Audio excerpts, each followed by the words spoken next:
Unjha APMC ચૂંટણી મામલે વિવાદ ચાલી રહ્યો છે ત્યારે હવે વીટીવી પાસે એક્સક્લુઝિવ માહિતી આવી છે। એપીએમસીની ચૂંટણીમાં દિનેશ પટેલ માટે ચેરમેન બનવા કપરા ચઢાણ રહેશે। દિનેશ પટેલ પાસે માત્ર એક જ મંડળીનો સહયોગ છે। હાલમાં ઉપેરા મંડળીના ચેરમેન દિનેશ પટેલ છે તો બીજી બાજુ શિવમ રાવલ પાસે 15 થી વધુ મંડળીનો સહયોગ છે। આ ચૂંટણીમાં દિનેશ પટેલ જીતશે તો જ ચેરમેન બની શકે છે। મળતી માહિતી મુજબ સ્થાનિક મંડળીઓ શિવમ રાવલને સહયોગ કરી રહી છે અને સાથે જ શિવમ રાવલને ઊંઝાના આટા કડવા પાટીદાર સમાજે પણ ટેકો આપ્યો છે। વીટીવી સાથે શિવમ રાવલે ટેલિફોનિક વાતચીતમાં સ્વીકાર્યું છે કે તેઓ ચેરમેન નહીં બને પરંતુ ખેડૂત સભ્ય જ ચેરમેન બનશે। મહત્વનું છે કે આ પહેલા શિવમ રાવલ નારાયણ પટેલના અંગત મદદનીશ હતા। હાલમાં બંને વચ્ચે ખટરાગ ચાલી રહ્યો છે અને બંને વચ્ચે ખટરાગ થતા અલગ બે ગ્રુપ થઈ ગયા છે। ઊંઝા એપીએમસી ચૂંટણી મામલે વિવાદ ચાલી રહ્યો છે ત્યારે એક્સક્લુઝિવ માહિતી વીટીવી પાસે એપીએમસીની ચૂંટણીમાં દિનેશ પટેલ માટે ચેરમેન બનવા કપરા ચઢાણ છે કારણ કે દિનેશ પટેલ પાસે માત્ર એક જ મંડળીનો સહયોગ છે।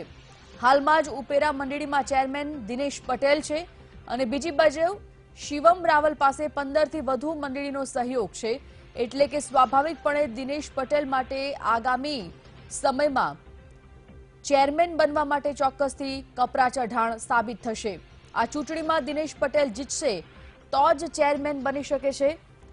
એક માહિતી મુજબ સ્થાનિક મંડળીઓ શિવમ રાવલને સહયોગ કરી રહી છે એટલે કે પલડું શિવમ રાવલનું ભારે લાગી રહ્યું છે। સાથે શિવમ રાવલને ઊંઝાના કડવા પાટીદાર સમાજે પણ ટેકો આપ્યો છે। તમામ જે સહકાર છે તમામ જે સમર્થન છે તે શિવમ રાવલ સમક્ષ જઈ રહ્યું છે। જો કે ફોનિક વાતચીત કરી હતી વીટીવી સાથે શિવમ રાવલે અને જણાવ્યું હતું કે તેઓ ચેરમેન નહીં બને। પૂર્વ પ્રમુખ નગરપાલિકાના શિવમભાઈ રાવલ ફોનલાઈન પર જોડાઈ ગયા છે। શિવમભાઈ સૌથી પહેલા તો આપણે તમારી તરફથી એ જાણવા માંગીશું દિનેશ પટેલને એક મંડળીનો ટેકો છે જ્યારે તમારી સાથે તમામ મંડળીઓનો ટેકો છે સમર્થન છે। સૌથી પહેલા આ ચૂંટણી આખોનો જે વિવાદ છે તે શું છે આપના તરફથી જાણીએ।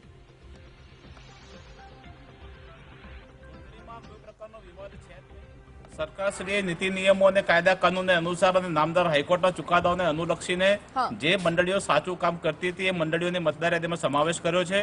જે મંડળીઓ થેલા મંડળીઓ હતી ફેબ્રિકેટર મંડળીઓ હતી એ મંડળીઓને રદ કરી છે પણ સત્તા જવાના ભયથી કેટલાક જૂના સત્તાધીશો હોબાળો કરી રહ્યા છે। બાકી કોઈ વિવાદ ચૂંટણીમાં છે નહીં। શિવમભાઈ ચેરમેન દિનેશ પટેલ માટે તો કપરા ચઢાણ છે પરંતુ 15 જ્યારે મંડળીઓનો સહયોગ આપને છે જે કડવા પાટીદાર સમાજનો જે ટેકો છે તે પણ આપને છે એ પણ જાણવા માંગીશું કે આપ એક તરફ કહી રહ્યા છો કે ચેરમેન તમે નથી બનવાના ખેડૂત સભ્ય ચેરમેન બનશે। જો તમામ લોકોનું સમર્થન હશે તો તમારું આ મંતવ્ય બદલાશે ખરું?